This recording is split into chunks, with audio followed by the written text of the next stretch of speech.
Hey Courtney, Jared here. Excellent job on Thursday. I just wanted to touch base with you after your observation and just give you a little bit of feedback, or not even necessarily feedback, just things to consider, things that I've noticed. But by and large, like I mentioned when we sat down afterwards, it was just a well formatted lesson. It was fun to see you kind of taking control a little bit, and it's fun to see the students react in a positive way. And it's just good instruction overall. One thing, I haven't had a chance to chat with Brooke yet about your question, but I will this afternoon, and I'll try to get back to you tomorrow. But I do have a schedule, a tentative schedule of work sample presentations, and I just thought I would give you the date that I have. It's not set in stone, but that way you have something to get on your calendar, or at least kind of a date to anticipate or to shoot for as you're preparing things. So I have you down for Friday, December 7th, and you're actually going to be in a middle level literacy class in the library classroom at 9 a.m. That's Friday, December 7th. Um, Again, that might not be set in stone, but that's just at least a date you can kind of have in your mind as you think about starting your presentation and those kinds of things. So what I did today when I sat down in class is I started a clock going. And so when I give you times, like here I say 5:45. Well, that's like nearly 6 minutes into the lesson. That's 5 minutes, 45 minutes when I started the timer. So I'll just go through it. You can read it, but as I'm going through, I just think I can give you some more specific details. So you began class promptly, and even really before class began, as students were filtering in, you had this routine. I don't know if it's just on Thursdays you're doing this Thinking Thursday, or if it's kind of a daily thing, but students seem to know what was expected of them. You helped to them out by verbalizing those instructions, and for the most part, they accepted that and they got busy. I didn't see what a lot of them were doing. I didn't move around the classroom. You were, which was an awesome thing. So hopefully that was good stuff. And the prompt was really fun. It was, if you were a lone survivor of a helicopter crash in a forest, what would you do? How would you survive? Um, and then, what I liked you did a little bit later on is you related that to your life, to some training that you had with Kids Inc. Some of those students will be able to relate to Kids Inc.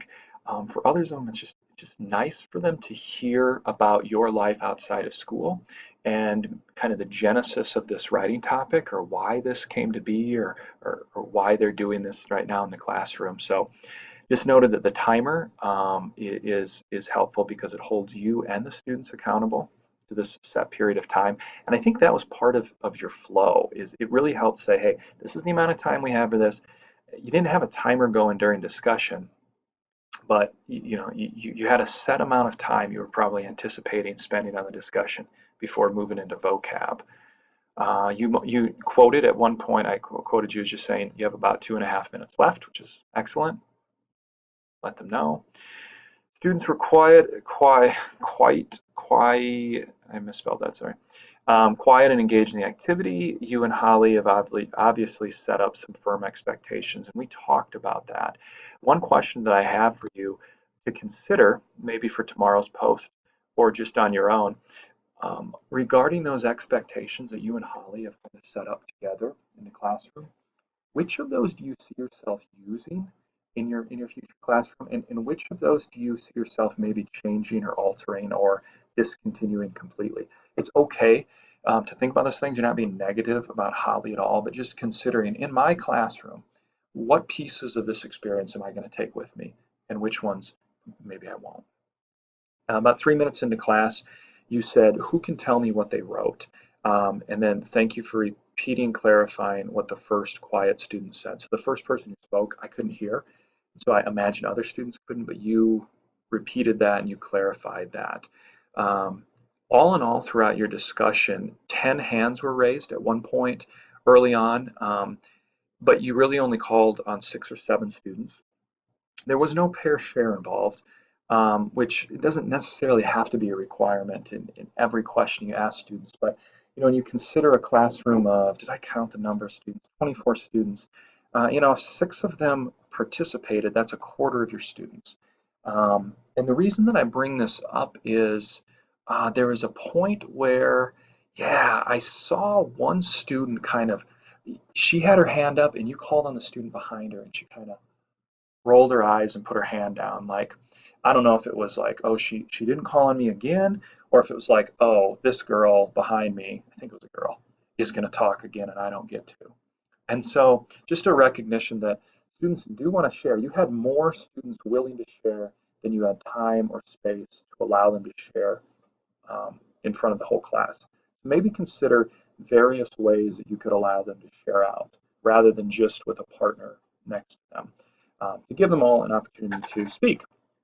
Follow-up question to that was just considering how you decide who shares and who doesn't, or how you call on students. Have you considered tracking that, using it as a way to take attendance?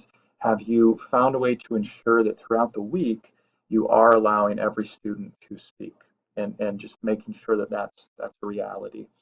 I mentioned your connection, which was great to Kids Inc. About 6 minutes into class, you made the transition into vocab. I timed that. It took about a minute. And that I thought was pretty smooth for middle school class transition.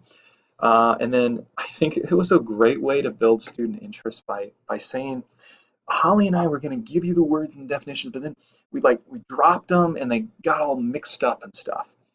And I would encourage you to build that up even more. Like have the definitions matched with the words, and then like in front of the kids, just like throw the papers up in the air, make it look like you tripped over something or whatever. But to really build up that excitement that the students have by making this task like they're actually helping you do something you could have done on your own. I think that's just a fun way to engage students. Um, you did use the thumbs up at one point just to see who was ready to go and move on to the next place. When you say "all right," how are we doing? And I think this was like in the middle. You had gone through one or two words, and you said, "All right, how are we doing?" And one student like maybe responded, maybe a couple nodded their heads. I was just curious if you had expectations for students to like actually respond to you verbally or just physically, like head nod, or maybe you're like me and that just kind of comes out like, "Hey, how we doing?" Like, you don't really know what you're gauging. Just something to think about. And then you had the words, or you had the definitions on the board, and the students had the words, and they had some things going on in their textbook. But I was curious if adding an illustration to the definition on the board could be helpful to them. Maybe you do that later on as you're going through the vocabulary. The board was just a little blank with words when you were just giving them the definitions. And then I kind of timed how long it took you to get through the words, just because I was curious. And again, there's no like set time for these things. I told you, and I still believe that your flow in those 15 minutes you instructed was superb. It was well timed. The first word took 90 seconds, 40, 40, 50 seconds. Maybe there was one that I missed in there. I don't know because you had a fifth word too. And it makes sense that that first one would be a little bit longer, just getting students acclimated to what was going on.